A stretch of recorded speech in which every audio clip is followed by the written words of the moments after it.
So hello and welcome to the December 2021 Art and Technology Breakfast Zoom. I'm Karen Helmerson, NYSCA Program Director for Electronic Media, Film, and Visual Art. I'd like to introduce our Zoom host today, and that's Blue Cease, Executive Director and Curator of the Rochester Contemporary Art Center in Rochester, New York, upstate. When we're here also with Galen Joseph Hunter, Executive Director, Wave Farm, and our NYSCA regrant partner. I didn't see any attending NYSCA staff on the list. Galen, can you see anybody hanging out there somewhere? We're all pretty busy. So, yeah. We're all really super busy right now with looming deadlines Friday, so I'm not surprised. So thank you all for joining us. I'd like to begin with a land acknowledgement. I'm on the Hudson River, just south of Albany today. This area was originally inhabited by the Algonquin, Mohican, and Iroquois, 5 nations of whom the easternmost is the Mohawk. Today's meeting is an informal opportunity to relax, share news and announcements, and to see each other, and generally wish each other a happy new year, basically, at the end of the meeting. An overview of our meeting will begin with updates. Then we will go around the room, which is something that we have had as a tradition when we're all together, and we will be again relatively soon. We'll just, put it that way. And organizations share news and tidbits. And we're ending at noon. So for the updates, we're going to begin with our host, Blue Cease of the Rochester Contemporary. And Blue, why don't you go ahead? Oh, yeah, you go ahead. You do the first update and I'll follow, and then I'll ask Galen. Okay. Thanks, Karen. First, I want to just reiterate something that I tend to go on and on about, but I want to thank Mara and Megan and Karen and everybody at NYSCA for their support, of course, and leadership over the last year and a half. I personally, and I know others in our community here in Rochester, have just been so appreciative of all the webinars and the communication coming out of NYSCA during this time. I think it's just been, exemplary as sector leadership in New York State. So thank you for that. Rochester Contemporary Art Center, or as we're often referred to, ROCO, we're a non-collecting organization up here in Rochester, and we have a nice 45-year history. We're right in downtown Central City in Rochester. We organize curated and community-based programs here of regional and national artists with, a very strong focus on New York State artists. We also commission public art. We organize a few citywide collaborations. We organize the citywide gallery night here in Rochester. And perhaps of note to this group, ROCO is getting behind and helping to launch a new local arts agency called Rock Arts United, which is a bit more like an artist union than an arts council, perhaps at this point, but a very grassroots fledgling group offering some much needed support for artists in our region here. Behind me is our annual members exhibition. This is a long tradition here at ROCO. In 2020, it took a big hit, but I'm happy to say that we had about 350 artists enter an artwork in this show, which amounts to kind of a big sampling of the visual art community in our area. And that's really terrific participation that is above pre-pandemic times. So I see that as a bit of return to normalcy. One other just quick program I want to mention that's on the horizon for us. We've heard over the years here in Rochester that this community can be a little hard to break into after arriving here, either for the first time or returning to Rochester. So we're launching a new event that is specifically designed, a series of events really, that's specifically designed to help artists, those who are returning to our area or are new to our area, help them find resources, meet collaborators, and generally get plugged into the art community. These will be Pecha Kucha style art sharing sessions in person At this time, we're planning in person. And we'll have a diverse group of artists from various different fields and genres. And we'll have a very intentionally curated audience that will serve literally as a welcoming committee for those artists and help them get integrated into the art community as quickly as possible. So if anyone on the call would like to get involved with these or participate in some fashion or anything else, we love to collaborate with all kinds of organizations across the state. Please reach out to me. And I know on behalf of our small team here at ROCO, we're super honored and excited to host these. We've worked with Galen before and Wave Farm and Karen.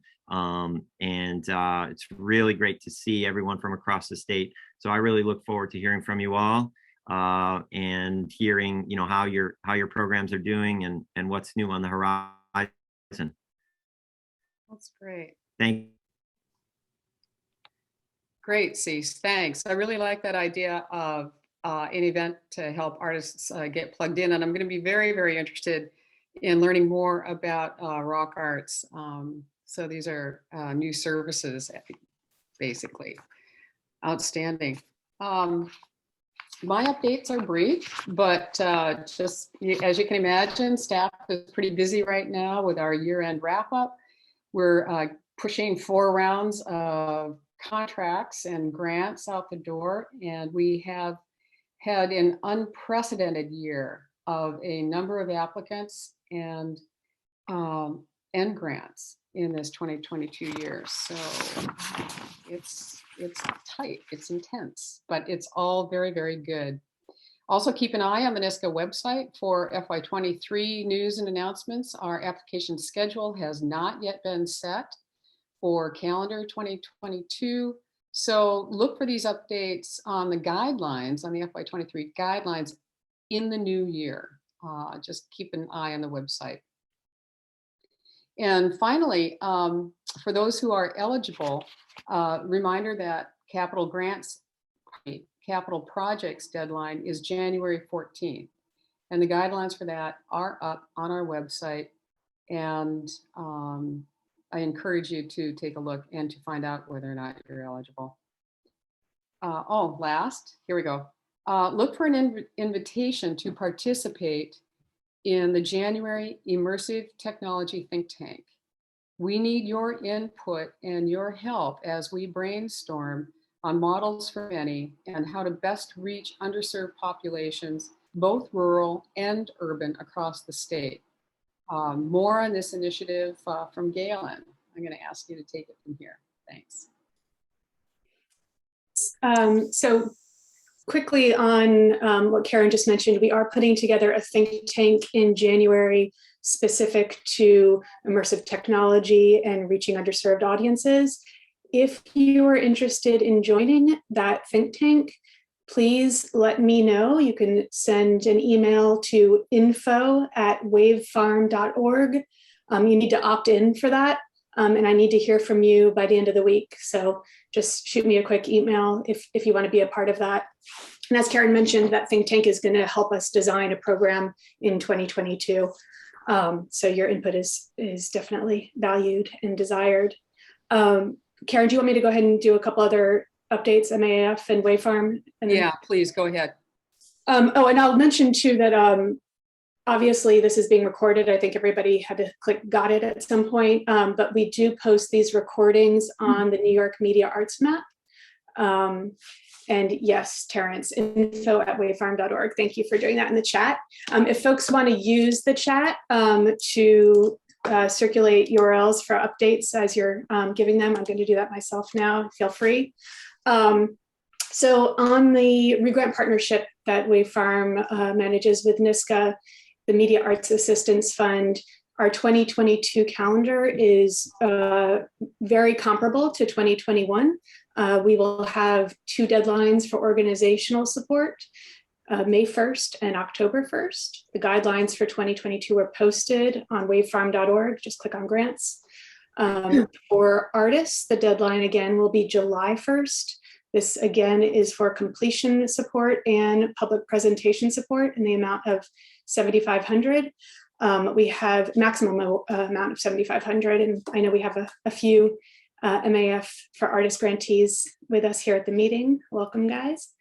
And I really do hope that folks will help spread the word about that opportunity in particular. We want to see larger application numbers from across the state. So help us with that, please. Make sure your constituencies are getting served.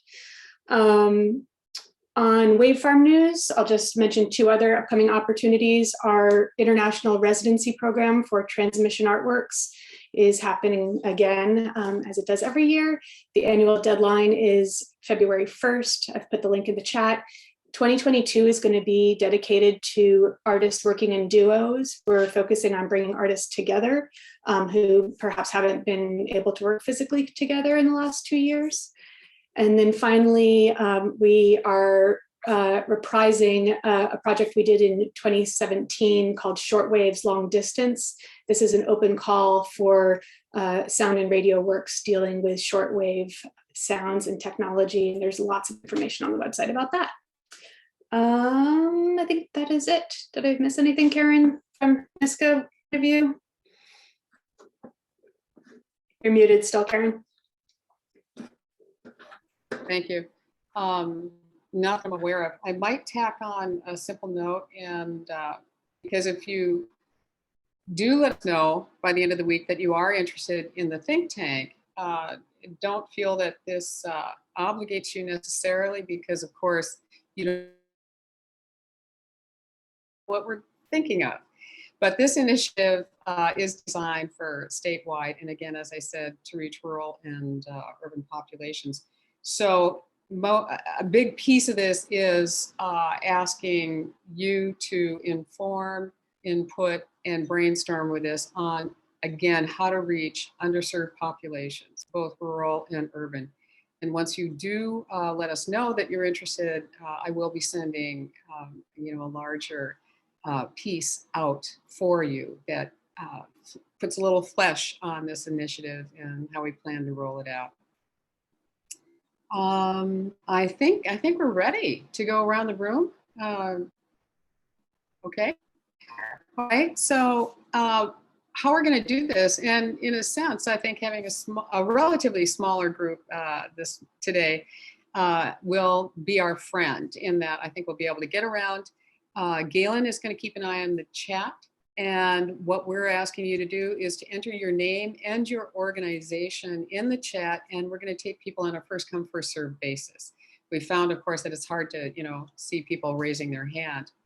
But, hopefully we'll reach everyone. I think we have a good chance. I'm going to be your timekeeper to make sure that we can, and it's brief announcements, 2 to 3 minutes at the most, and only one staff person per organization. If we have more time at the end, of course, we'll just open it up for conversation. So I think we have. Do we have? We've got a list starting. So Emily from Filmmakers Co-op is first. Great, thanks. Hi everyone. My name is Emily Singer. I'm the new president of the board of directors of the Filmmakers Co-op. So nice to see you all, meet you all digitally. So just some updates on the Filmmakers Co-op. We do have a board that has a lot of new members on it. We are working on really bringing new workshops and really opening up the Filmmakers Co-op to new members. We're working on our annual New Year, New Work program, which is us showcasing new filmmakers and their work. We're hoping this year to do it online and in real life, having a few satellite locations. We're also working this year on digitizing more of our archives so that becomes more accessible. We're really trying to bring the co-op to the contemporary moment with much more programming. So it's very exciting for us here. I have MM Sarah sitting next to me, who you all probably know. So yeah, it's a good time at the Filmmakers Co-op, and we're just so excited to continue to work with you guys and really grow the co-op to its fullest potential. Great, thank you. Galen, who's up next? Thank you very much. And David, oh, sorry, go ahead. Oh, I was just going to say congratulations and welcome. So David from MPAC. Hi, I'll be fast. I'm Dave from MPAC, Senior Network Administrator for this building. We're a performing arts center on the RPI campus. We've been here since September of 2008, I believe. And we're coming back online. We're slow, but we're getting some stuff ready. So hopefully we'll have some audiences in here pretty soon. This is just my second meeting here, and I apologize. They're going to pull me away. I can see it happening already, but I'm very excited to be part of this group and to learn more about it. I'm just mostly here to meet people and try to be a part of the community. Well, David, thank you. Thank you very much. I'm really looking forward to working with you and seeing a little bit more of you, and hopefully we can cross the river sometime. You can find me on our website. If anybody ever wants to see the facility, just contact me. We'll do a private tour when we're allowed. Great, great. Thank you. All right, Tiffany from Colored Criticism. Guys, my name's Tiffany Bradley. I'm from Colored Criticism, and we really convene people of color to be seen and heard in the arts. And that's the core of what we do. 82% of our artists, staff, and consultants are people of color. So we're based in Westchester, but we do media scholarship and events throughout the state and throughout the country. And we're celebrating our 5+1 birthday, which is 5 years plus a pandemic. And previous to the pandemic, we were able to actually film on site at different cultural organizations. The last segment that we did was for the 2019 Whitney Biennial. And as the pandemic got going, we did a live stream series called Art Off Pause, where we talked to 15 different curators and artists across the country about how their work had been disrupted and what they were hoping for the future. So this year has really been a capacity building year for us, and we're really excited, hopefully, to get back out into the field and do more media production as the world opens up. So nice to see all of you guys, and Happy New Year. Yeah, great. Good to meet you. All right, Deshaun from Hightower. Hello, beautiful people. My name is Deshaun Hightower, and I am an AP Computer Science teacher during the day and a textile artist by night. And I recently linked up with a community work project on launching workshops that will be targeting inner city youth and teaching them all about coding and programming. So it's a really exciting time, and I really love what I'm doing. And I think utilizing hip hop culture as the medium to really express this new language to this youth will really allow a lot of them to blossom. Deshaun, I think you've joined us before, haven't you? I have, and I'm excited to be back and see everyone. Yeah, it's great to have you back again. Great, thank you. Okay, Ellen at Glimmerglass. Hi, everyone. We just finished our film days, which was our 9th edition of Glimmerglass Film Days. We had planned to be wholly in person, and then we had to switch to wholly online. And then as the numbers seemed to trend in the right direction, we had a hybrid festival. So it's been kind of a crazy year for us. We still were able to show about 27 films online. And we had 5 films in person with limited audience, requiring vaccinations on all of that, just to sort of dip our toes back in the water. Next year is our 10th anniversary. We have been largely, besides myself, everyone else on the team has been a volunteer up to now. And so it's been this year was a bit crazy because everybody else has day jobs as well. So we were able to bring on our communications consultant as an actual staff person. So she will be doing programs, which will be making sure that we stay on track for film days. So it's not all on me to make sure we're meeting deadlines and doing things in a timely manner. And we're looking at finding a way to celebrate 10 years next year, hopefully in person, to make a big splash here in Cooperstown. Because our festival really is a community event. We do attract people from outside the area in non-pandemic times. Hopefully we'll start doing that again. Hopefully we can have filmmakers come again. We had a couple who did participate this past year at the last minute, which was fabulous. But hopefully we can start, start year 10 off with a big bang. That will be next November. So I think it's the 8th to the 12th or something like that. I'll send around the dates when after this event. Thanks, Helen. Ellen, good to see you. Okay. We Got have Kim from Games for Change up next. Hi, Kim Elmanzor, Games for Change. I am fairly new to the organization. I joined in August, the Director of Institutional Giving. And, our organization has had a pretty good year, pandemic notwithstanding. I think spending so much time working with video games and digital media helps with all the virtual learning and virtual creation that's happening. But our exciting news is that our big festival that we usually host every year in New York City is going to hopefully come back in person partially next year. So July 11th through the 15th, we're still pinning down the actual site. We're narrowing it down to a few venues, but we're planning on having 2 days of in-person gathering and collaboration, interaction, along with an additional 2 days of virtual programming to make sure we get both the really important in-person collaboration that we've been missing the past 2 years, along with also making sure that we can reach as many people as possible and in a safe way. So that's our big news coming up for next year. Well, that's good news. All right, thank you. Terrence from SBA.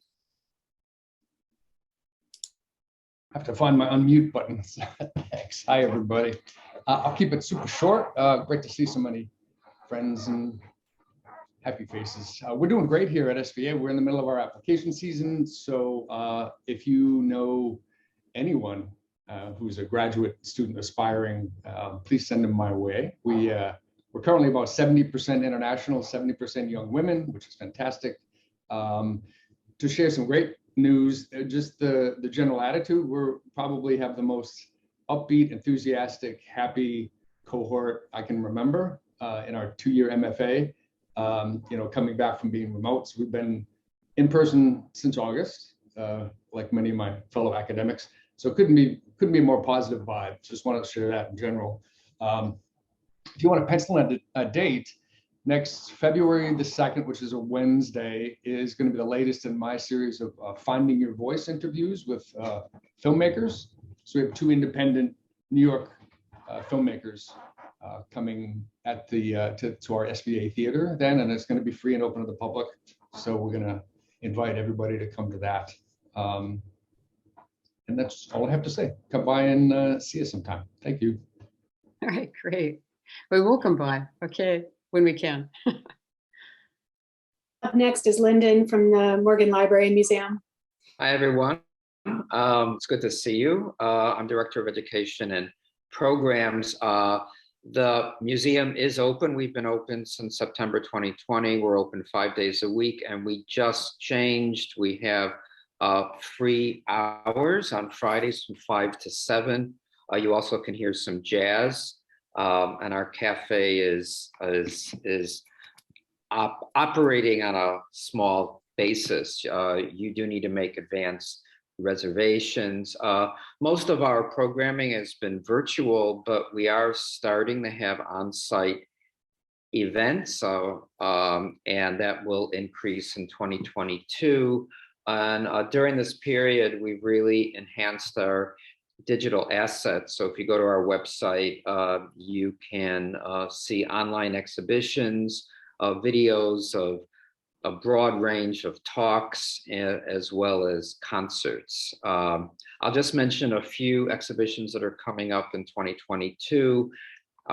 We have an exhibition on the poet Gwendolyn Brooks, including manuscripts, first editions.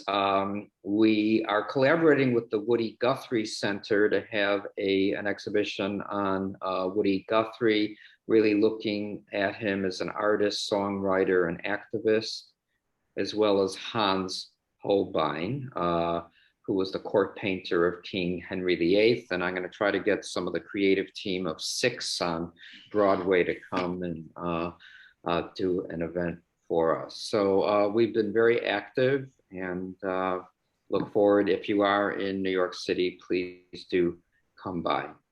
Thank you. Thanks, Chuban. Good to see you again.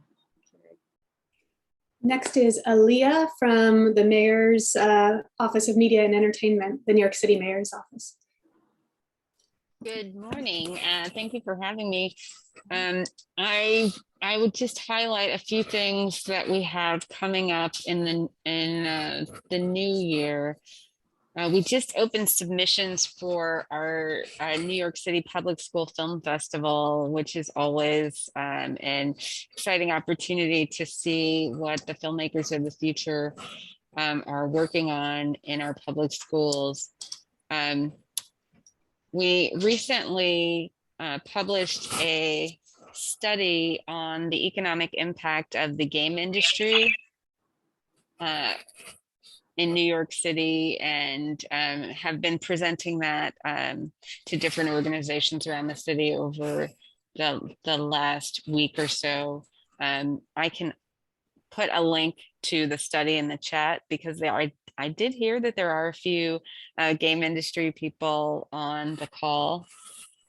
In the new year, the Jan Arts NYC Festival will kick off on January 6th, and we are one of the sponsors of this collaboration of 9 different organizations, including Tiny Desk Meets Global Fest, the Public Theaters Under the Radar Festival, Chamber Music America, and their national conference. I'm excited that this year's festival will be a hybrid, so there will be some in-person events as well as some virtual events for that festival. And we are sponsoring the 11th annual New York City Game Awards on February 1st. So that's just to give some indication. We're in the middle of the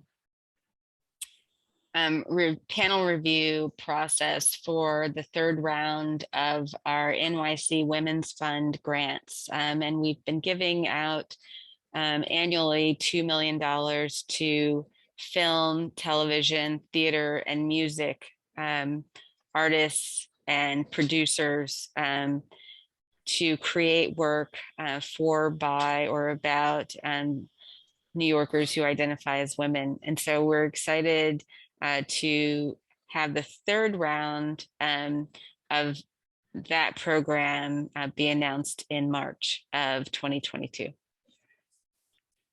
Great. And you say that you will be able to put links in the chat for us? Yes. Great, thank you. Up next is Diana from Triangle. Hey.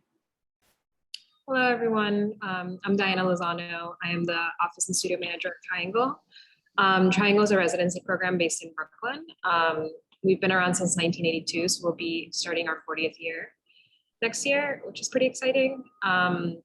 I'm fairly new to Triangle. I started in August, and so this is my first meeting. Our executive director, Nova, is on maternity leave till January. So I've just been holding down the fort, and things are maybe just a little bit slower during these couple months because of her leave. But we did have our first open studios in Dumbo in November. So that was the first in-person open studios since the pandemic. We've been having virtual open studios, but it's just been exciting to have people come into the studios again and check out the work. We also had a really successful season at Governor's Island. We had a space through the Governor's Island Trust, and we're excited to do another year at Governor's Island. So we're getting geared up for that and figuring out what the new cohort's gonna look like. So yeah, things have been good. And we're excited to figure out how to have more public programming and having more people in person next year. Thanks. Thank you. Great. And congratulations. Welcome. And up next is Sky from the Video Consortium. Thanks, Galen. Hi, everyone. It's great to be here and really grateful and excited to join the NYSCA family. This is my first meeting. I'm the executive director and founder of the Video Consortium, which is a global network that brings together and supports and connects the next generation of folks who are working at the intersection of documentary film and video journalism. We have members that are based all around the world, but our largest cohort of people and members is in New York City. We have lots of in-person screenings that we've been starting to do, which is really exciting. If anyone's in New York City, you're welcome to join. I can drop some things in the chat in terms of signing up. And we are really excited about next year in terms of capacity building. We're growing in a really large way, especially in the New York City area. And a big focus for us, and one that always has been a focus, is making sure that all people who work in doc and film, nonfiction film, have the resources that they need to and the connections that they need to make great work that makes the world a better place, specifically folks who have been traditionally not as represented in our industry. And one thing that we're really excited about next year is that in March, we're launching a pilot program for documentary filmmakers and video journalists that revolves around mental health and resilience training, so to speak. So if anyone's interested in that, you know, we're all about collaboration, so would love to connect. So thank you. Great, thank you. Eric from the Institute for Electronic Art at Alfred. Hi, everyone. Good morning. Piece this. We last year hosted 29 residents with 32 individuals for our two artist in residence programs in visual arts and experimental media and film. A larger number for us because we had to move some things around because of COVID and our residents from 2020. We streamed a live performance from Laura Ortman with numerous exhibits by IEA residents in the Harlan Snodgrass Gallery, which we have on campus, and also the Immersive Gallery, which is a multi-projection space with VR as well. We published 13 printed editions of artist works. Residents our New York-based artists represented individuals from Native Americans, Middle Eastern, Black, Hispanic, Pacific Islander, Asian, and LGBTQ+ communities. We did some major upgrades to our studios, which include time-based media studio with new Blackmagic 4K cameras, robotic cameras, new computers, VR systems, 4K and 8K flat screens, and new Canon printing. We're just now finishing our guidelines for our next year applications, which we hope to have done by the end of this month. And that's pretty much it. That's great, wonderful upgrades. Thank you. All right, Anna from Buffalo International Film Festival. Thank you, Galen. Hi, good morning, everyone. I'm zooming in from Buffalo. This is Haudenosaunee territory, Seneca land. We will have our festival in 2022, October 6th to the 10th. We open up submissions on January 1st. I know there's a lot of makers on this call. Two of these lovely humans actually screened at our festival this year and showed some fantastic experimental and nonfiction work. We love experimental work at BIF. We're very experimental friendly fest. This year we were hybrid. We showed over 100 films, short and feature length films. Everyone that showed films in theater came to Buffalo and presented in person. And then we also had our online selections that we screen via Eventive. We also show and present a bunch of off-screen art and music. It's always related to our film selection, so we don't actually present an open call for those works because we get a lot of docs about artists and makers, we often are able to curate directly from that. We also present panels, and this year we're starting to do a lot more kind of off-season film screenings and other film-related presentations. So we'll have a Dead Guy documentary presentation in May with some of the musicians that are featured in that coming in. And we might collaborate with the Buffalo Philharmonic Orchestra to do a silent sound type of thing. So we're trying to open up more and more to collaboration here in Buffalo and across the state. So if anyone has a weird idea, my email is anna@buffalofilm.org. Please just get in contact. I would love to hear from any or all of you anytime.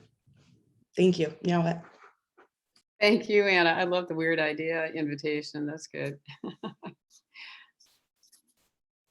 Next is Graham from the Millennium Film Journal. Hi. I did prepare a keynote. If I could share screen, is that okay, or do we not do that here? This is my first meeting, although I've been involved with the Millennium Film. Yeah, Graham, I think that would be okay. We will still be a little mindful of time, but yeah, go ahead. If Blue or Galen, how? Is that okay with everybody? I mean, yeah, I will be the first. I've never been to one of these meetings before, though, as Karen knows, I've been involved with NYSCA for longer than I can. Yes, good to see you, Graham. Yeah. Hi, Graham. This is Blue. Do you have a share screen button on your? Yes, no, I know how to do it. I just want to. Okay, good. Just want to make sure you had access. Yep. Yeah, I have access. I will start the. I'll start it. There it is. Everybody can see that, right? I'm not seeing it actually. No? Oh, I see. I have to click the blue button. How about now? Yes, thank you. Okay. So I'm Graham Weinbrenn. I've been involved with the Millennium and the Millennium Film Journal for more years than I can count or want to say. We are on the Millennium Film Journal is a journal, as I'm sure most of you know, that's devoted entirely to artist moving image, experimental film, video art, black box, white cube, private screens, public spaces, etc. We reject articles about Stanley Kubrick, for example, and Martin Scorsese. We are one of the very few publications in the world with this focus. And we are certainly the longest published. It's more than 40 years. We recently updated our website. Oh, this is our recent issue. It came out about a month ago. It's called Fact Artifact. And it deals with issues about facts as opposed to artifacts. Artifacts thought with the two meanings. One is architectural artifacts and the other is things that emerge out of computer programs that we don't want.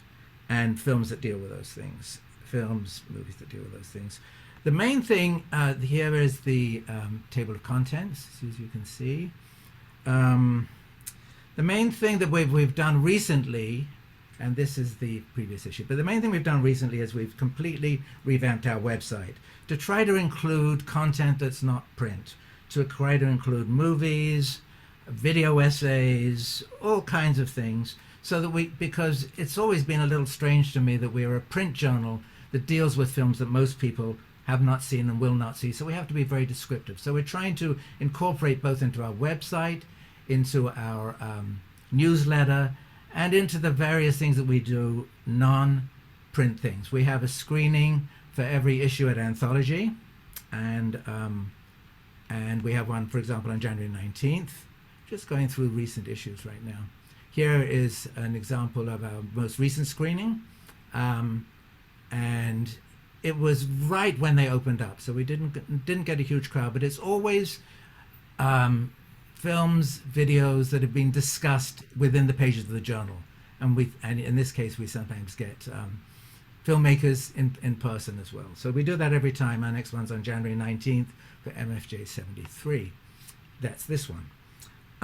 One of the great things, I'm just going to show you a few pages as I go through this. One of the great things that's happened to us recently, courtesy Wave Farm, is our work, which we are publishers, and publishers have a huge number of different databases they have to deal with. Subscribers, authors, you can imagine the many different interlocking databases. And so my colleague, Elena Kendall-Aranda, thought we needed what's called a CRM, which can kind of give us one database that refers to all of them. And we got some funding from Wave Farm to do that.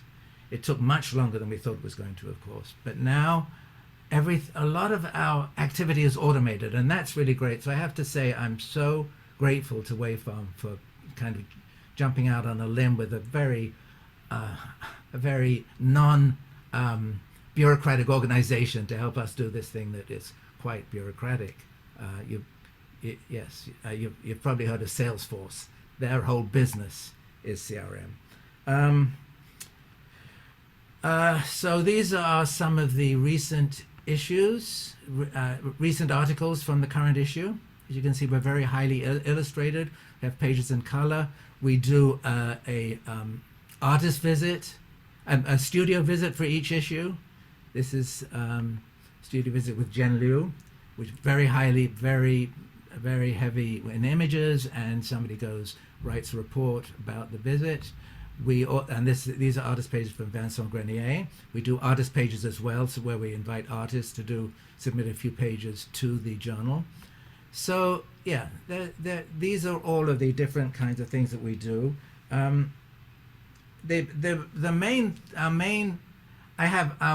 We now have a board of directors that's international, which is one of the positive things I have to say that came out of the COVID crisis.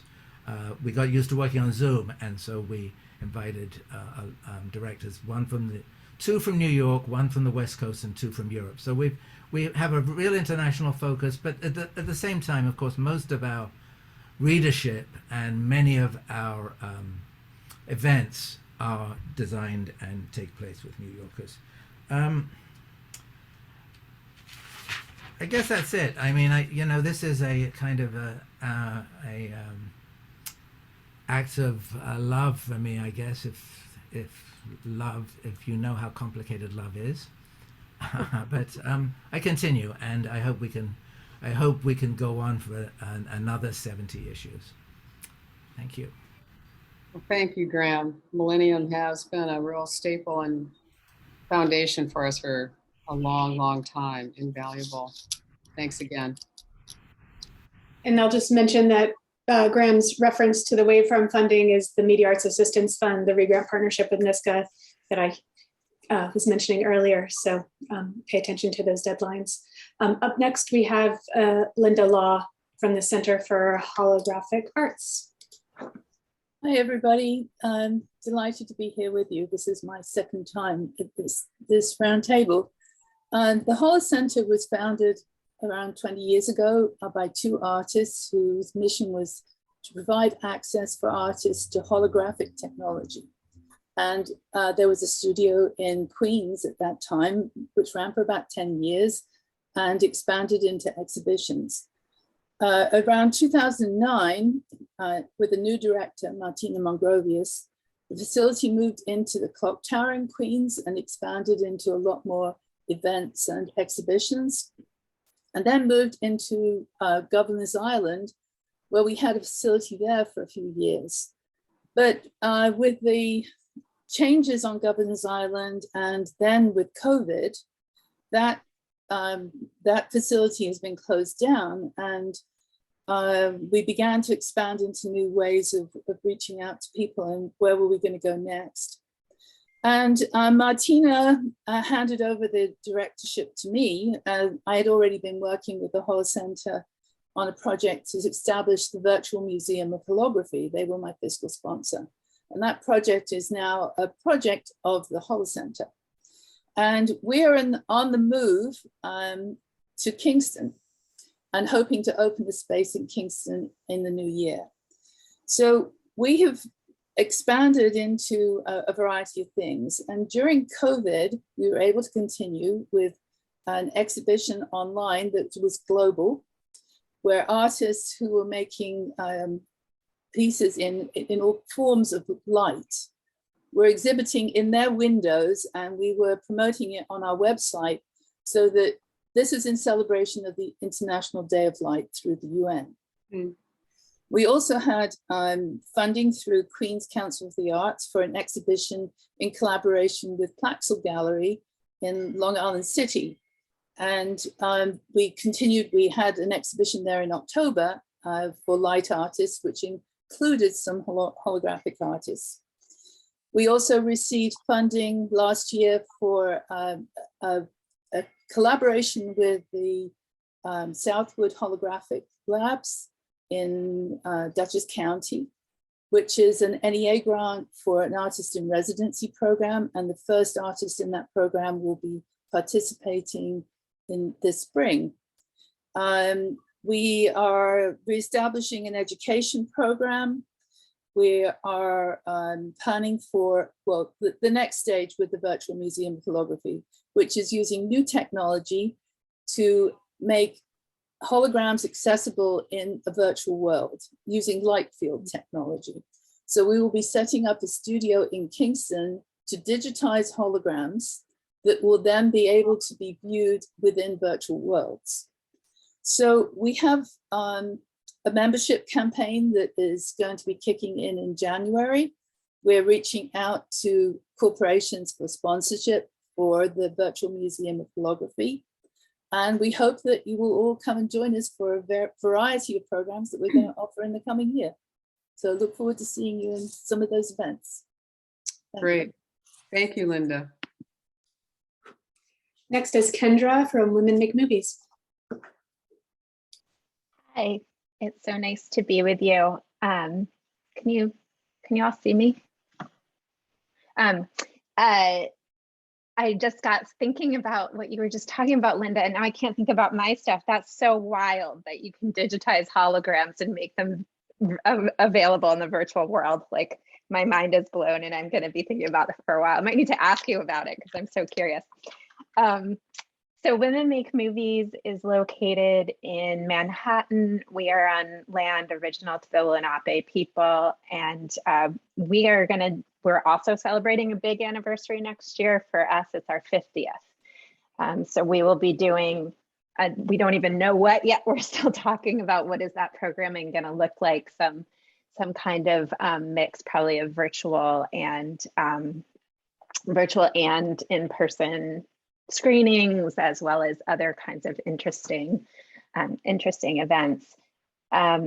We really super appreciate the support from NYSCA. Our filmmakers get so much support from you. Our mission is to support filmmakers who identify as women and across all sorts of a diversity of backgrounds, and so many of their projects, the New York State filmmakers projects, are supported, and they've been able to, even during the pandemic, continue with production because of that support, and have been really creative. I'm so impressed by their adaptability and their just the ways they've changed how they work and what they're doing at different times so that they could keep making films.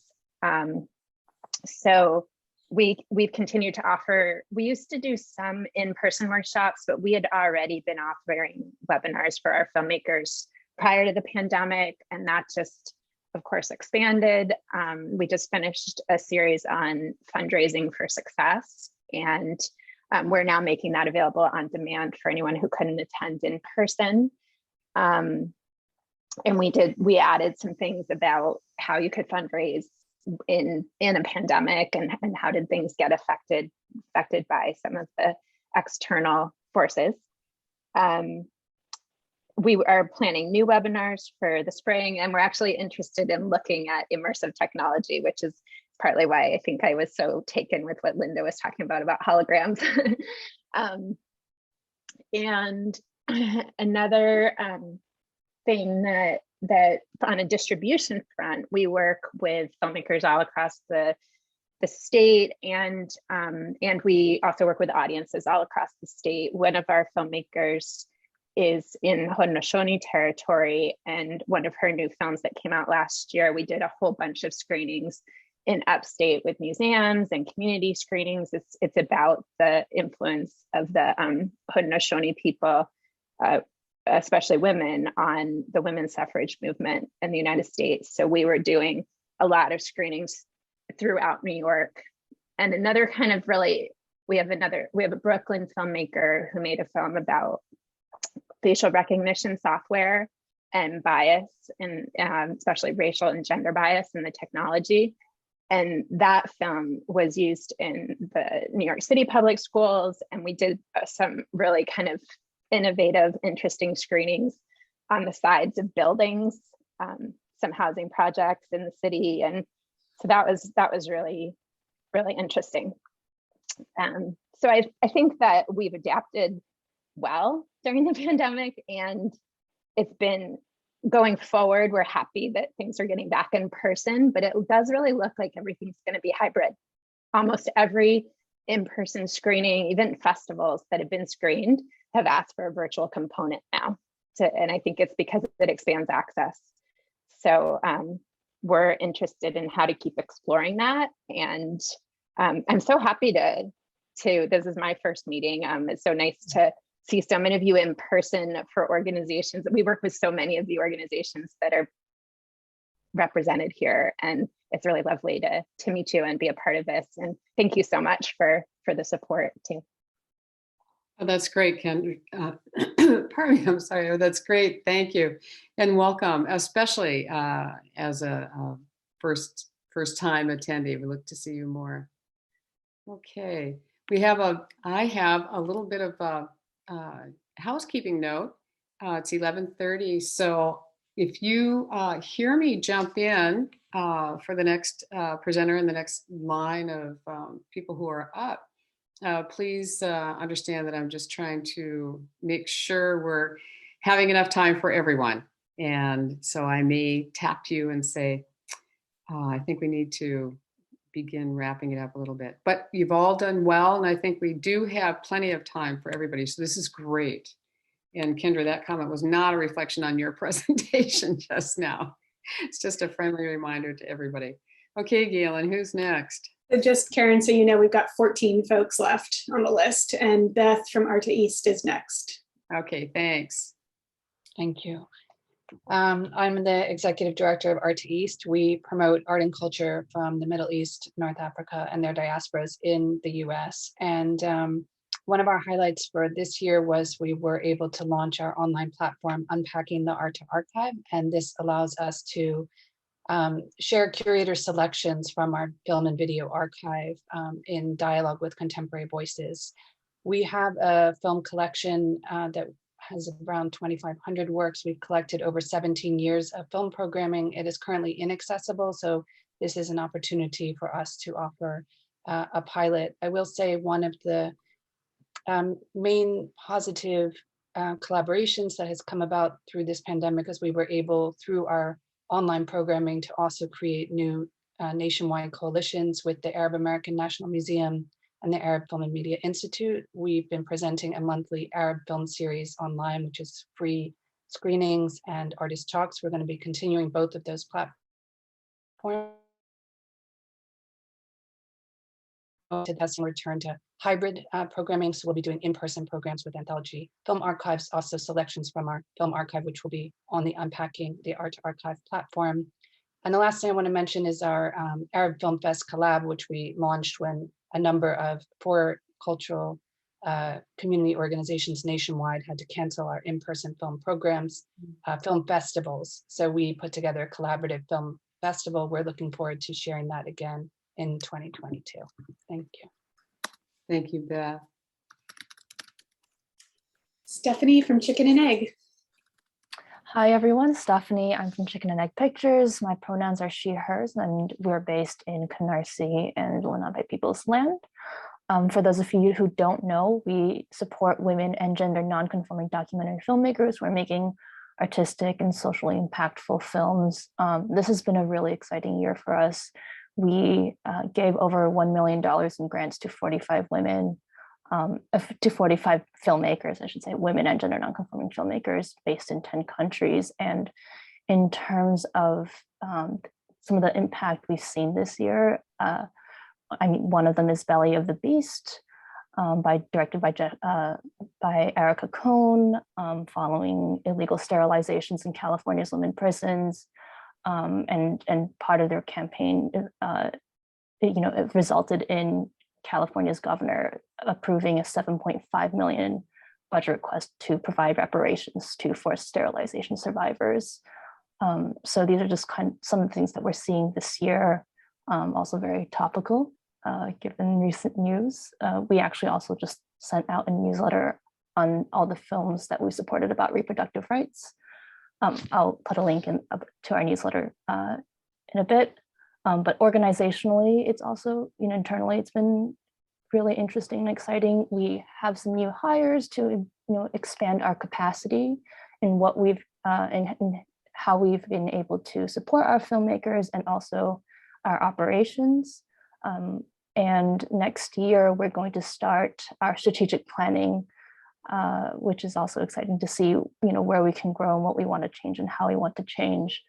And across the industry, we're also, really glad that we've been able to collaborate with several other organizations. So, for example, we collaborated with Forge Films on a creative story workshop for documentarians, and also co-hosted a panel on mothering in documentary with the Documentary Producers Alliance to think more critically about how do we be more inclusive as a documentary landscape. And that's it. Thank you. Thank you, Stephanie.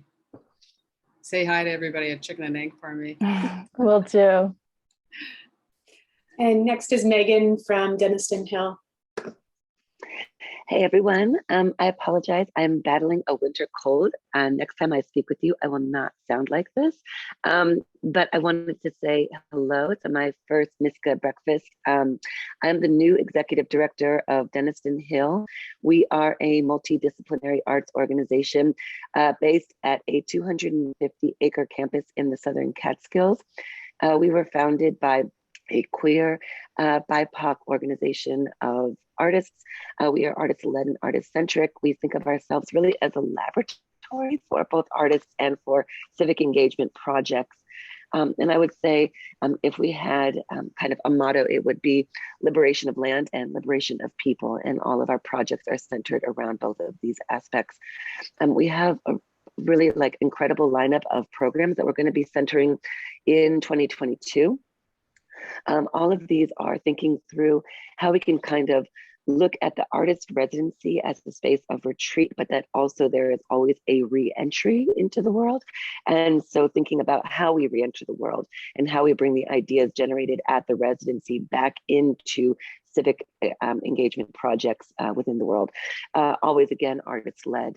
The four that we are centering in 2022 that we've been developing all through 2021, which I should also say is done in collaboration with my fantastic program director, Emily Gonzalez-Jarrett, who is here. I don't know where in the grid she is right now, but if Emily, if you want to wave, that we are developing is first called Exodus Media Workshop. And Exodus Media Workshop will be a partnership with Recess Art in Brooklyn and Chess and Community, an organization in Athens, Georgia. It will take youth on a year-long journey of media training that will teach them film production and post-production techniques. At the end, they will create a artwork that we will present for them in different venues. The next is a return to our land, and we are looking at ways to repopulate our community garden and use the garden as a space for community engagement. We also are reinvigorating our porch conversations, which is essentially our public dialogue program. And lastly, we are in development of a really exciting project that Karen, I know you and I have emailed about a couple of times, which is Public Utility 2.0. And that's literally looking at the lack of access to broadband internet for rural communities. And how can we as an arts organization work with artists and technologists to develop structures for providing internet access across Sullivan County, and thinking through how that broadband access can impact not just arts organizations, but schools and hospitals and all kinds of other social services nets that, again, lack of access really impact these other social services abilities to properly serve their community. So again, all of this is fundamentally artist driven, and thinking through how artists can embed themselves within these other kinds of social institutions.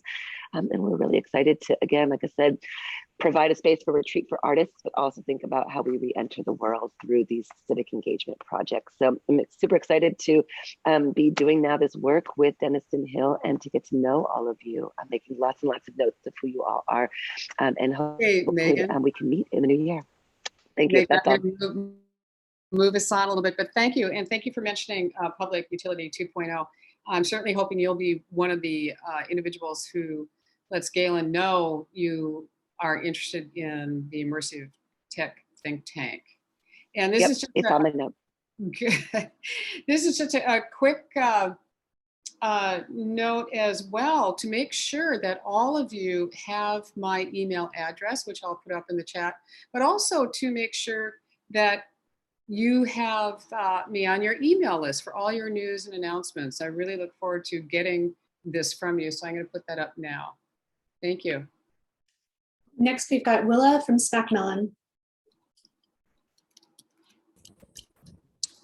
Hello, thank you for having me. This is my first time at a NYSCA breakfast meeting. So I just started at Macmillan in August, so about 6 months ago, and I am the new programs manager.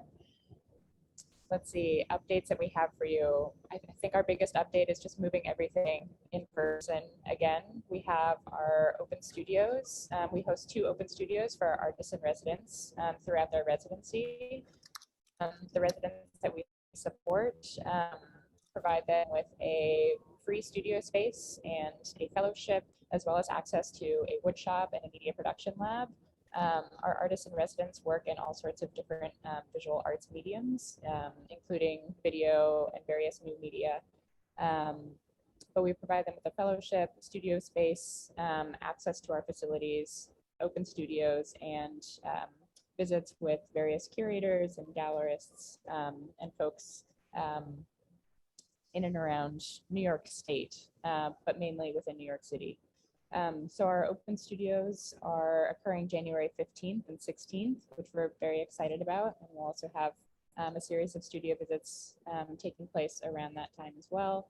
And then we also have a teen art program called Art Ready, which is also operating in person for the first time in 2 years.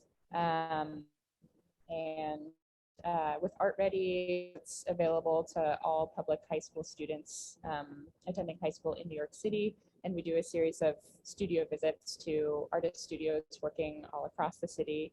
And that takes place over the course of about 2 months. And after we do these studio visits, our teams are matched with mentors to work in small groups in an intensive mentorship with professional artists over the course of 4 months.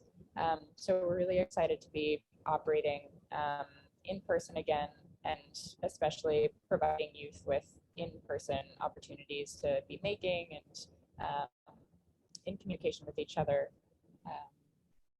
Yeah, those are the main updates. But thank you, happy to be here. Great, Willa, thank you. Okay, next is Anida from Manhattan Graphic Center. And if I mispronounce someone's name, please correct me, and I apologize.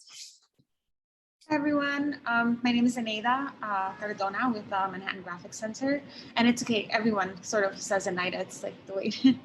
I'm actually one of 4 management team members at Manhattan Graphics. We all got hired in August, and we recently updated our website at Manhattan Graphic Center. We're a print space in New York City with a fully equipped printmaking workshop, including a darkroom and exposing rooms as well. We have brand new spring classes that have just launched that are open for enrollment as of this week. And we have an artist talk this evening with Gregory Page, who's a printmaker as well. And we have our very first member show opening since 2019. on Thursday. So it's called Welcome Back. And it's the first in-person member show, which is kind of exciting to have our community back. Of course, we're following strict COVID rules and everyone. I'm in the studio right now, so I'm wearing a mask, but it's my first breakfast and I'm excited to be here. So thank you for having us. Wonderful. Thank you. Okay. Bill from Enfoco. I want to thank everybody for this wonderful presentations today. And let me just begin by saying Enfoco has been in existence now since 1974. It's a community arts organization, non-institutional, that provides valuable services to artists of color, photographers of color, and writers of color.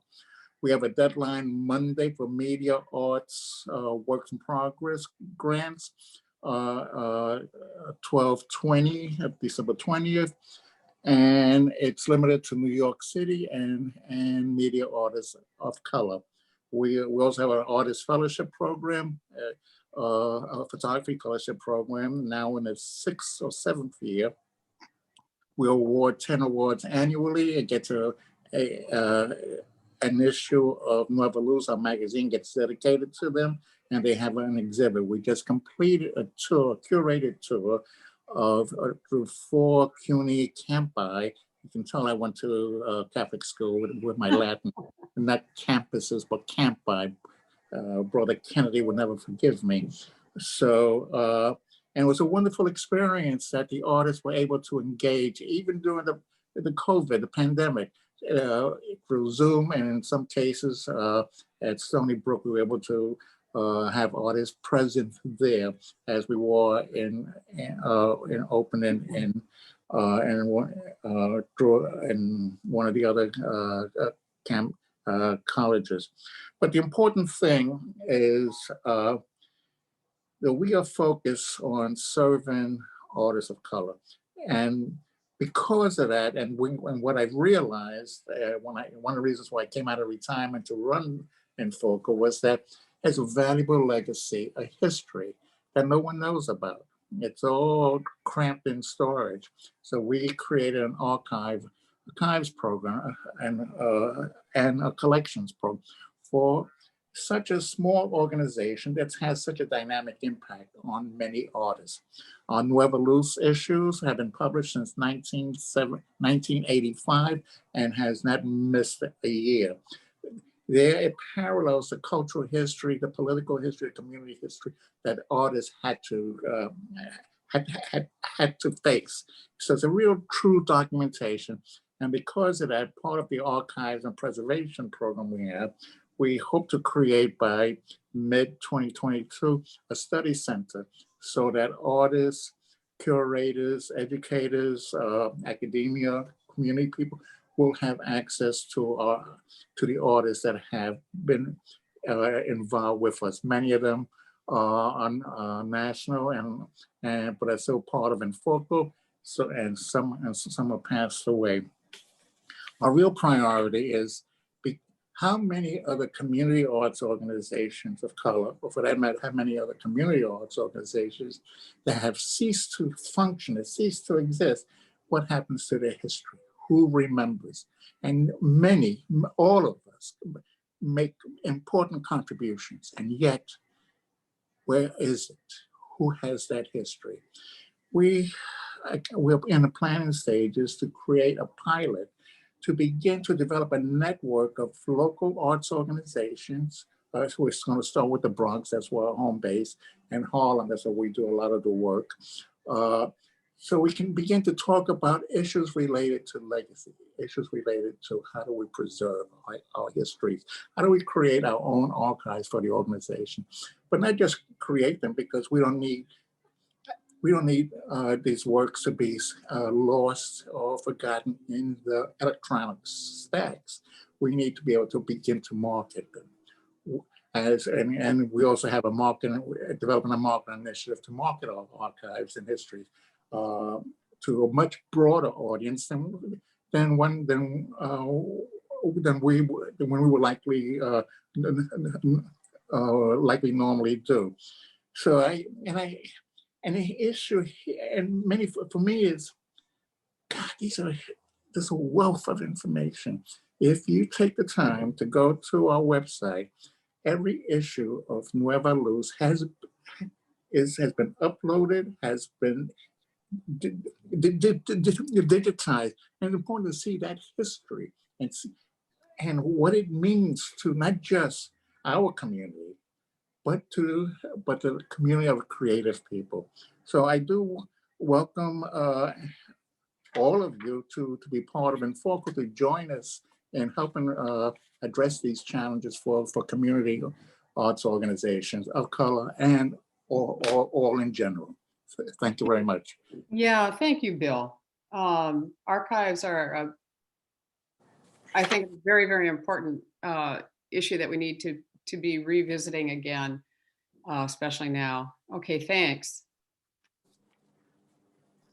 Jack from Allied Productions is next. Hi, everybody. I'm Jack Waters, and I represent Allied Productions, Inc.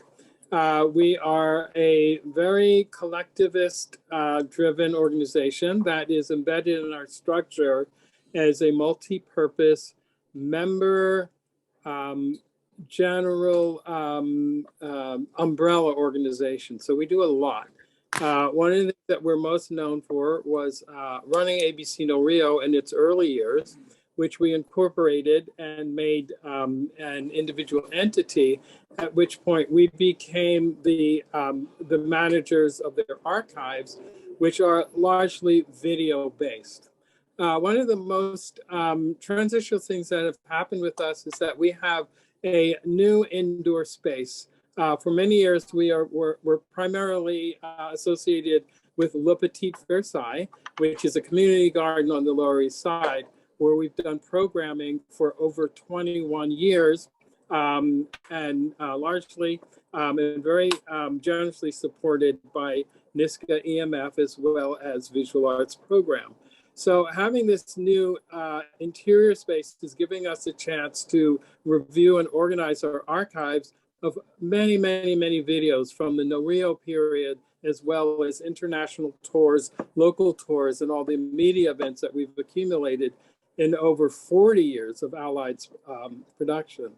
One of the most recent things that we've done in the new space since COVID is to participate in the Printed Matter Visual Virtual Art Fair, which gave us the opportunity to jump into this new era of streaming and hybrid presentation. So we had many of our archives as well as things that we have available, particularly media-based, which was a hybrid presentation performance called I'm Not Listening that became the core of our programming for the virtual book fair. So the book fair launched us into a project that we have longstanding, which is to develop our website to accommodate more moving image and media-based outreach, including presentation, as well as housing and identifying our archives. So what we're doing now is we're consolidating our website, which is kind of developed into a Frankensteinian model of different websites that we have linked together on our main site, which is alliedproductions.org, into one continuous website so that people can come and see everything that we're doing, both currently, what our future plans are, and also what our archival programs are. Also in this space, we've been digitizing hours and hours and hours and years of footage that date from really 1-inch videotape, through the era of VHS and now into this whole period of direct to digital formatting. So one of the things we did in our store, I think. Jack, I'm gonna have to interrupt you. Okay. We're running over. Hey, how are you doing? Good to see you. Hey, hi, everybody. Thanks so much for your support. Great. Yeah, okay, Jack, you're my first person. Okay, thanks. Yes. Sorry to go over time, but I hope I gave an idea of the breadth of everything. Did. Goody. You did. Okie dokie. Take care, you two. All right, up next is Ava. Davidova. Hello, my name is Eva Davidova, and I'm new media very grateful artist. I was sorry, I lost my voice today. I was with the technology immersion program of HarvestWorks, and last year was also a resident at the Institute of Electronic Arts. And many years ago, I was in 2004 or 7, resident at the Holo Center when it was in Queens. Just to thank NYSCA and looking forward to hearing more. Thank you. Oh, Ava, thank you very much. That's great. And next we have Isul Song. Hi, my name is Yesel Song. It's my first time joining here, and then so great to hear from you all doing important work in art. So thank you. So I'm originally from Korea, and I'm a new media artist and currently doing a residency at the Met Museum and the New Museums Newing. And I also teach at ITP, which is Art and Tech program at NYU. More importantly, I'm a Radio Farm MAAF artist this year. And thank you, Radio Farm, and all of you and at NYCSA for supporting my work. And nice to see you, Yalen, also. Well, the image behind me actually summarizes my past year. It's myself bringing one of the work to public spaces on the car during the pandemic, because it was really frustrating, but it was actually a good opportunity to meet diverse people, including who wouldn't visit our museums or galleries otherwise. So my work is involving non-visual experience and highly participatory, inclusive, and my recent project has been invisible sculptures. The sculptures you cannot see, but can be sensed through sense other than vision. And my project at the MAF is an invisible forest, which is a like audio archive of the sunken island on island, the forest that is in the Fireland, New York, that is disappearing because of the climate change. I will keep it short here and paste a link to some of my projects just in case any of you are interested in any of them. And yeah, very nice to be part of it here. Thank you. Oh, that's wonderful to have you. Thank you. And congratulations on your MAAF award as well. Thank you. All right, next we have Matthew Ostrovsky. Hi, everybody. I'm Matthew Ostrovsky. I'm a composer and sound artist and also a occasional software developer for Carol at HarvestWorks. Nice to be here. It's kind of interesting to see everything that's going on. I mostly decided to sort of drop by because I recently, like it closed, what, less than a month ago now, right, Blue? Exhibited an audio installation supported by both NYSCA and MAAF, thank you to all, at Roco, which was kind of centered on some famous New Yorkers, those being both Samuel Morse and the Fox sisters. And so sort of an upstate New York kind of piece. And yeah, and I was just kind of interested in seeing what was going on. I'm trying to figure out places in the vicinity of Hydesville, the original home of the Fox sisters, where I might be able to present. I've been in touch with some people at Lilydale also, and so I'm just kind of looking around at that and seeing what the lay of the land is. So thanks very much. Well, thank you, Matthew. Great. Galen, how are we doing on our list? We've got 4 left. I think, yeah. So right. We'll go. Excuse me. Yeah, okay, just a note to everyone then. It is a little past, you know, 4 minutes or whatever, 5 minutes to noon. We are able to stay on for another 5 minutes or so. And that is up to you, of course. I know some people may have to run, but we do want to get around to everybody. So another friendly reminder, details we can come back to, but you know, highlights are what we're going to be looking for next. Okay, thanks, Galen. So I think I may have missed Marion from the Little, so I'll jump you in line here, Marion. Apologies. Thank you. Yeah, appreciate it. So Little Theater, we are in Rochester, New York. We've been around since 1929, and we are definitely a venue. And we have reopened. We are open now 5 days a week, and the cafe as well as reopened 5 days a week for music. So that's been really big this past year, just figuring out those logistics. Let's see, real quick. This past year, we've brought back a bunch of our series, the One Take documentary series, Black Cinema series. The Saturday Night Rewind series has been pretty popular, which is a fan favorite genre films. We've hosted several film festivals. And for next year, the thing that I'm really excited about is we're bringing in the Highfall, we're taking over the Highfall Films Women in Film series. We've heard from a couple of people who are doing women in film. So if you want to send me some screeners, that would be fantastic. We're doing one film a month throughout the year of throughout 2022. Yeah, I think that's the main point I wanted to get to.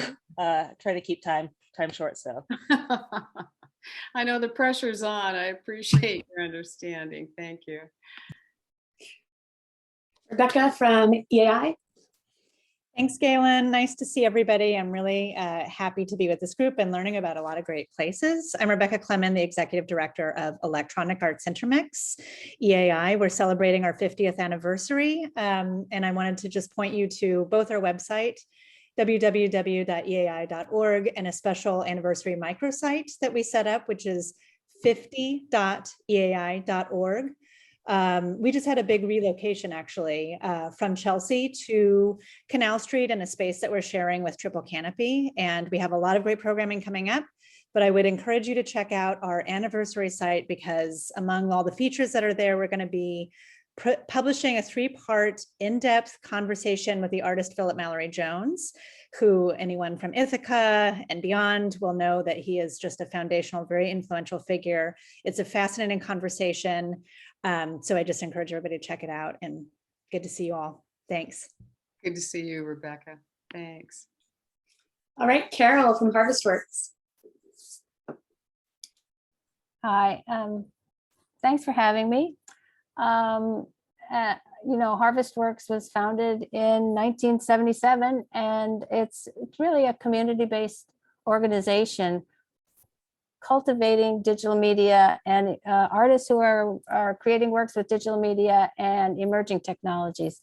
So currently we have 3 programs that are very active in the field. As Ava mentioned, we have the Technology Immersion Program for underserved artists. That's a program with a deadline coming up on Friday. It's in our 3rd year, and it's for artists who have a passion for learning the tools of digital media, but do not have the research, training, and equipment necessary. So they're actually scholarships. The artist receives $2,000 stipend and an intensive training training sessions with instructors, master classes with digital media artists. We also have a residency program that we've run since 1982, which again concentrates in sound art and emerging technology and virtual reality and augmented reality. And then finally, we have our public presentation program on Governor's Island, which we just completed an extensive May through October series. There was 2 exhibitions plus performances this fall. And I put some links in the website, in the chat. I can put them there again if you're interested in more information. Overall, last year, our community of 115 artists we interfaced with through our programs, presenting and residency and our other programs. So thank you very much. I think that's it. Carol, thanks. Good to see you again. All right, and then we have our final speaker, Carvin from RCTV and WXIR in Rochester. Hello, everyone.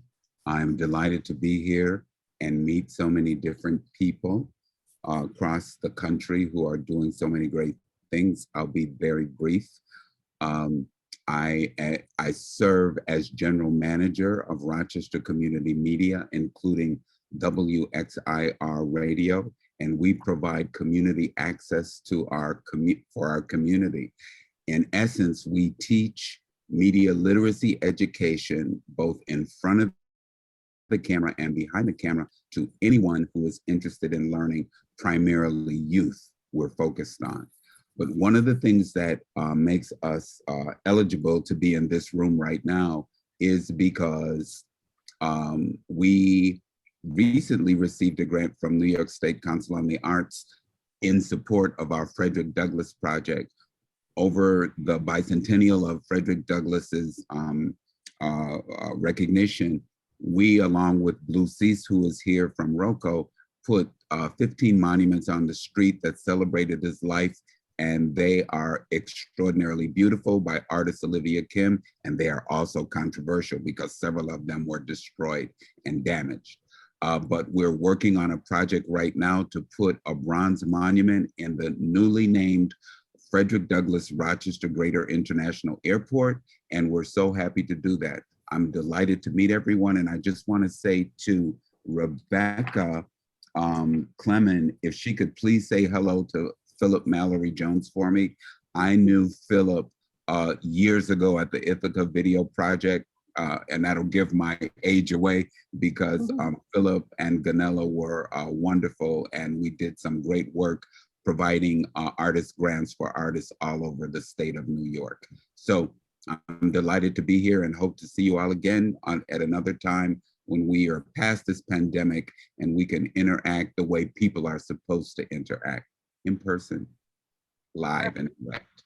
Carvin, thank you very much, and congratulations on your grant. I think you're a first-time applicant, at least. And I am we are a first time. Actually, this is the second time because we did get a grant for our Frederick Douglass project. Okay, good. All right, great. We have Holly Chambers.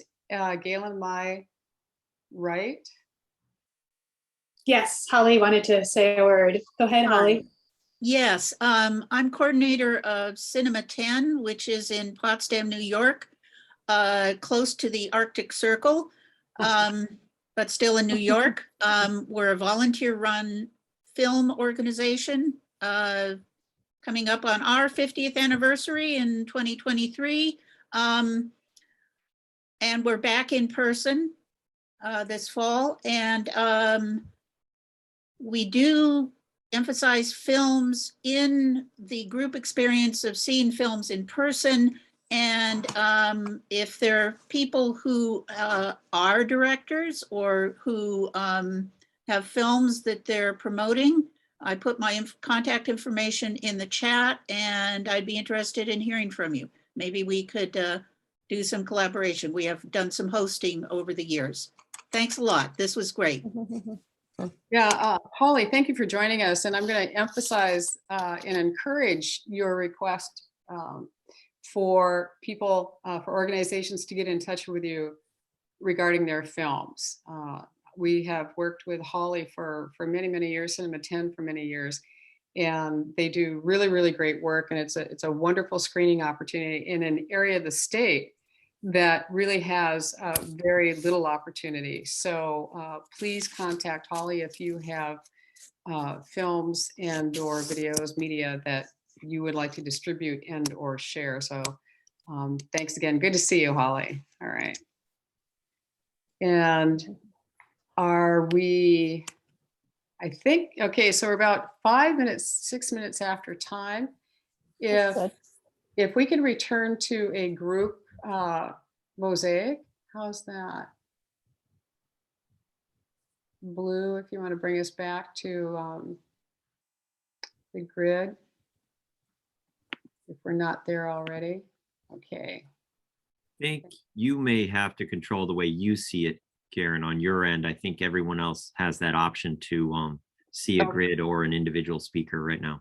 Okay, great. I wasn't sure. Yeah, if we can take just another minute or two. One thing we'd really like to know, and we will just, this will be very brief. We'd like to hear from you going forward on topics that, and topics, issues, however you want to frame it, for 2022 that you would like the Art and Technology Breakfast Zooms to possibly address or present as a special discussion. If you have, I know for some people, there are, NFTs are coming up. A lot of people understand them, a lot of people don't, but they really do represent a completely new way, rather a new business model, if you will, for individual artists, which is important. We're going to be looking at immersive technologies because that's an equally important field on the horizon, which actually has been with us for a long, long time, but it is becoming a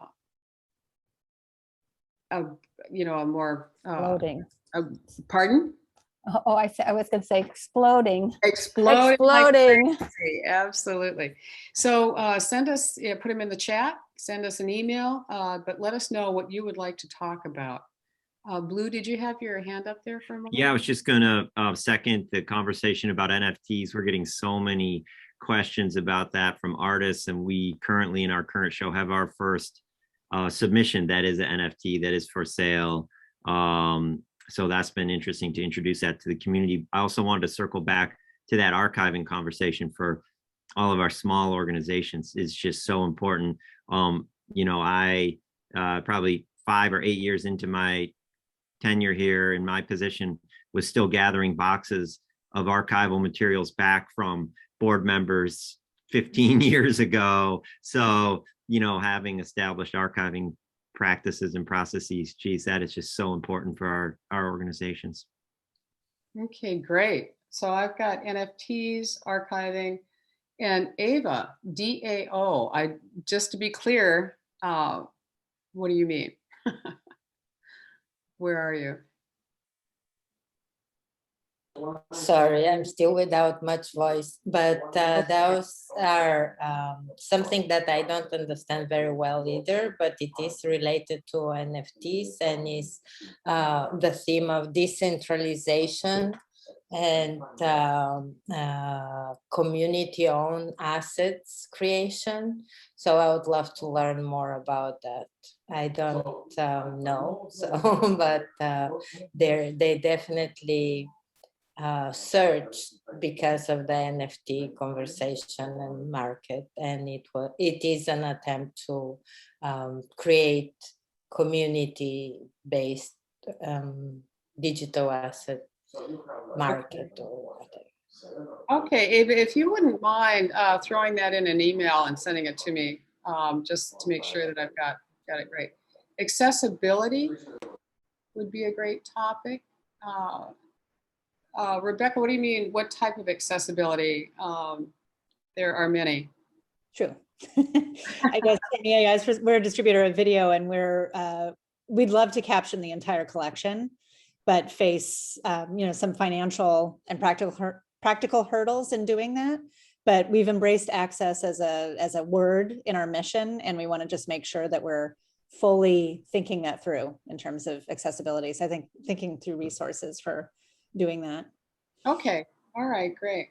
Well, this is good. We've got 6 items so far, if I got everything. Arvin's raising his hand, Karen, I don't know if you see him. What? No, I don't. I'm sorry, who is that? Oh yeah, hey, Carvin. You're muted? Yeah, there you go. Thank you. I think when we talk about accessibility, we must talk about deaf and hard of hearing community that I see is not represented in this room anywhere. And Rochester is one of maybe the second largest deaf and hard of hearing community in the country. And I know that there are significant artists around the country and around the world that express themselves in a culture that is not sensitive to their needs. So I'd like to, in terms of contribution, offer that as an idea, particularly around accessibility. If there was a deaf or hard of hearing person in this room right now, we would need an interpreter. Most people, I would imagine, would not be able to understand them in their natural way of expression. So this is really important, critically important in a community. Thank you, Carvin. I appreciate the emphasis and the underscoring of that. For the last couple of minutes, is there anyone who wants to share another thought idea? We've got a great list here. This is good. And I'm actually going through the chat a little bit as well. Okay, I think we've got it. I'd love to spend more time with you. I think we might all like to spend time, and I'd love to hear your questions of each other. But unless we have like a burning statement or something that must absolutely be shared by everyone, I think we've come to a natural conclusion for today. Well, this is it. Great seeing you. Keep up the good work. You know, best to all of you for the season. Stay safe, be well, but also look forward and ahead. And if we don't have a chance to cross in email or otherwise before the new year, definitely have a really wonderful, productive 2022 and happy January. And remember to get your emails in to Galen if you're interested more in the think tank, the immersive think tank. And with that, Galen or Blue, is there anything you want to close with? No, just thanks everybody. Okay, all right. Well, take care. Thanks, everyone. Bye-bye. Thanks for joining. Goodbye. Bye. Bye.